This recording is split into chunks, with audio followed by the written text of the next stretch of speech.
Welcome to the Hello Therapy podcast with me, consultant clinical psychologist Dr. Liz White.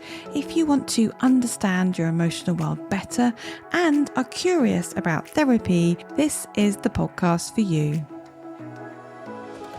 I am taking my 20 years experience in mental health to bring you evidence-based psychological knowledge and ideas that you can use to help you navigate life's many challenges. Each week I will focus on a different mental health struggle, as well as answering typical questions I get asked about all things therapy related. My hope is that as you listen, you will start to feel less alone and more empowered to try some of the tips, techniques and strategies that can help you feel better and live the life you always imagined for yourself.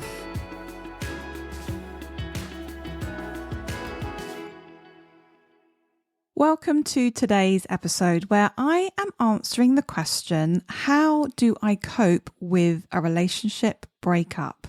Because let's face it, when a relationship breaks down, it can be incredibly painful and frankly heartbreaking. So if you are in this position right now, I am hoping that this episode will help. Side note here, I am going to be focusing on relationship breakups in people who are not married, and I'm going to talk generally about breakups rather than getting specific on particular circumstances. I really wanted this episode to help you get a sense of what can help when you have experienced a breakup, whether you are the person that ended the relationship or if you are the person that was broken up with. Obviously, there is always nuance to this, and in future episodes, I can get more specific. And if you want me to discuss particular issues, then let me know via our social media. The links are in the show notes. So let's dive in. So one thing I want to highlight at the start is that typically breakups can be seen as a sort of rite of passage during adulthood, especially young adulthood, late teens, 20s. But research has shown that breakups are associated with significant distress, in some cases depression and even post-traumatic stress symptoms. So this is a really important topic to talk about and to raise awareness of. And if that resonates with you, please do seek out professional help. Now, the first thing that is important to hold in mind when you are going through a breakup is this: you have experienced loss. And when humans experience loss, or they no longer have a person in their life that they were attached to emotionally, it is normal to experience a grief reaction, i.e., you may experience things like shock or disbelief, things like, I can't believe we're no longer together, it just doesn't feel real that we're not together. And another common experience is denial. So it becomes really difficult when we're in denial to really get to grips with the reality that the relationship has ended. So you may think things like, oh, we'll get back together at some point. And also anger can be part of the heartbreak, especially if your partner has ended it. But even when it was a mutual decision, or even when you've broken up with the person, there can be lots of anger around. Why did I stay so long? Why did I waste so much of my life, or so many years or months? Why did I put up with certain behaviors in the relationship? So that anger can be directed towards yourself sometimes. And of course, there will also be sadness, deep sadness, which can come along with wanting to withdraw from the world.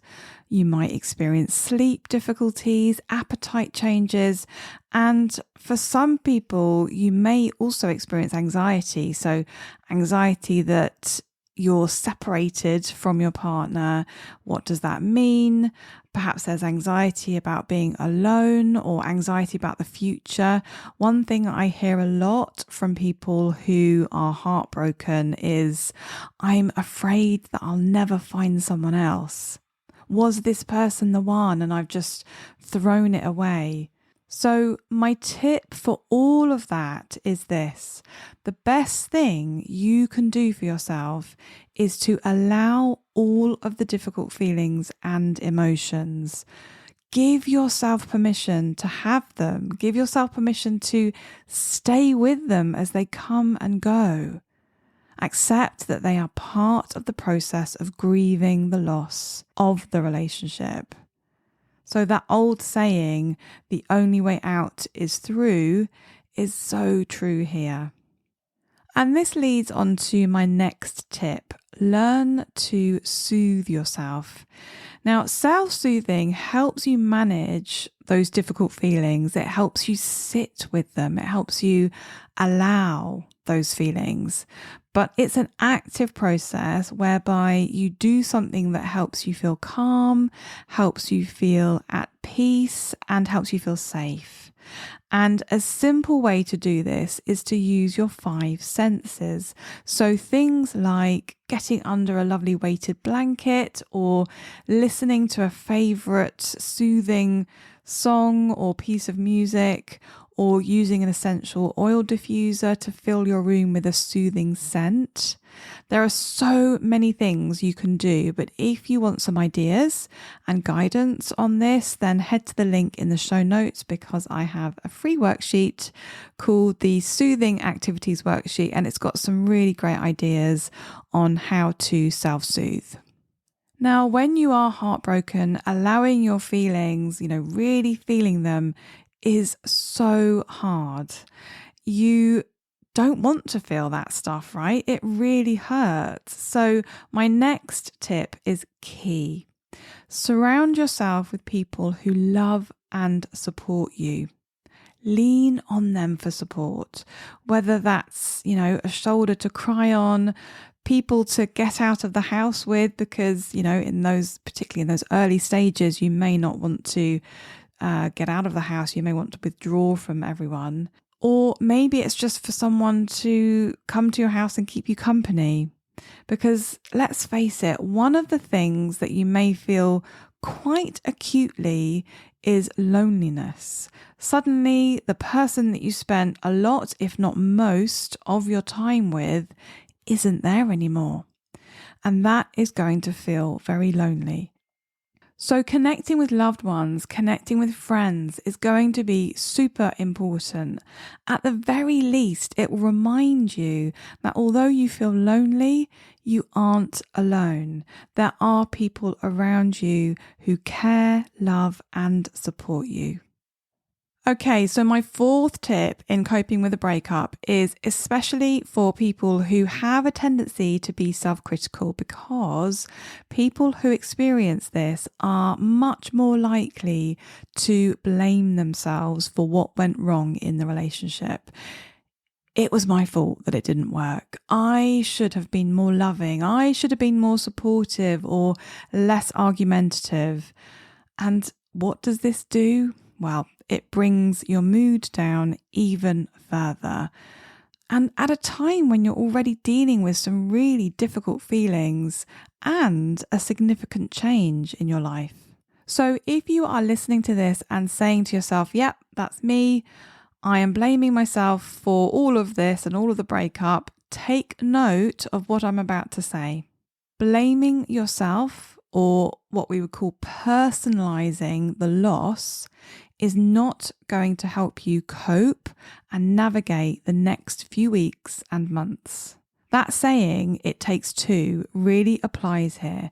Now, of course, there may have been things that went wrong, things that you said or did that looking back you regret, or you wish that you had done differently. But you were not the only one in that relationship. There was another person contributing to the breakdown of the relationship, whether that was through action or inaction. Now, I'm going to dedicate a few episodes over the coming weeks to self-criticism and how to deal with it. But here is a quick tip. When you notice yourself blaming, berating yourself for the loss, try some soothing touch. Now, this will be different for everyone, but for me, what helps me is I sort of hold my arms and give myself like a gentle hug. It's a really small gesture, but that act of giving myself tenderness helps me feel calm and soothed. So try experimenting a little bit with soothing touch. And that could be anything from, giving yourself a hug, as I said, or stroking your hand or your arm, or anything like that that feels calming to you. Okay, moving on. One thing that doesn't get talked about much in relation to breakups is the tendency to ruminate, or to sort of constantly think over and over and over about the person, about the relationship, about the breakup and everything that happened. And, this is part of processing what has happened, but you may find that there are lots of reminders of the person. So, I don't know, a song pops up on your playlist that triggers a memory, or you would always cook a certain meal together and you see the ingredients in the supermarket. Or a classic one that shows up a lot for people is, that thing that your phone does when it produces these sort of memories. That can be one that can really catch people out because it compiles lots of pictures of you and your ex. Now, usually over time, this does get better. That rumination does get better as you start to adjust to life without the person. And an important part of that adjustment process is getting back to doing things that you enjoyed, or trying new things that you think may help to give you a little boost.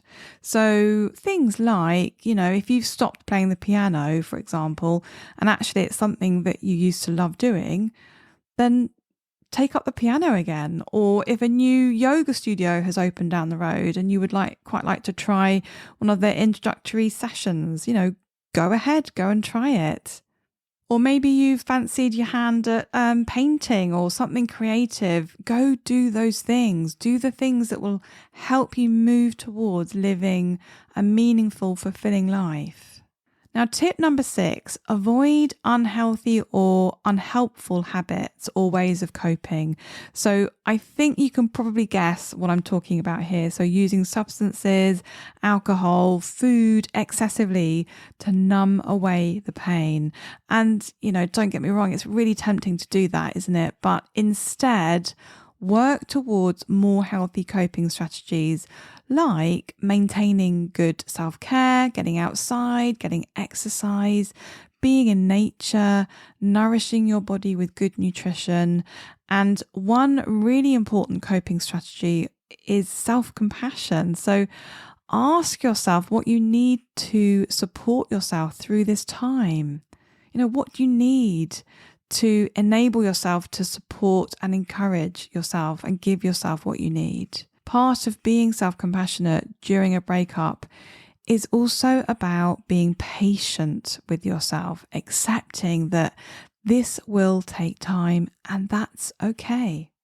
Lastly, one of the things I get asked a lot when someone has broken up with their partner is, should I be in contact with my ex? Now, this is a tricky one because it will very much depend on your circumstances. So, if you have a property together or even have children together, you're obviously going to need to have some contact. But if that isn't your situation, it's usually a good idea to have as little contact with your ex as possible, at least in those early stages after the breakup. Why? Because you need time and space to heal from this. And being in contact doesn't allow that for you. Essentially, you need to get used to not having this person in your life. You need to adjust. You need to sort of emotionally recalibrate. And if you are in contact, it just makes it that more difficult. Nowadays, we also have social media, don't we? And what can often happen is that you end up with what I would call orbiting your ex. So checking their stories, their posts, checking who they're following since the breakup. Now, if this is you, just reflect on what impact this is having on you. So it may bring you a little bit of comfort to know what your ex is up to, or it may be having the complete opposite effect. It may be making you feel really low, more anxious, perhaps creating more distress, because you're essentially watching your ex maybe getting on with their life. And if that is the case, then it makes sense to unfollow or block or whatever you need to do to reduce that contact. And that brings us to the end of this episode. I really hope that this has been helpful. If it has, I would be really grateful if you popped a review on whichever platform you listen on. And don't forget to check out that Soothing Activities worksheet. The link is in the show notes.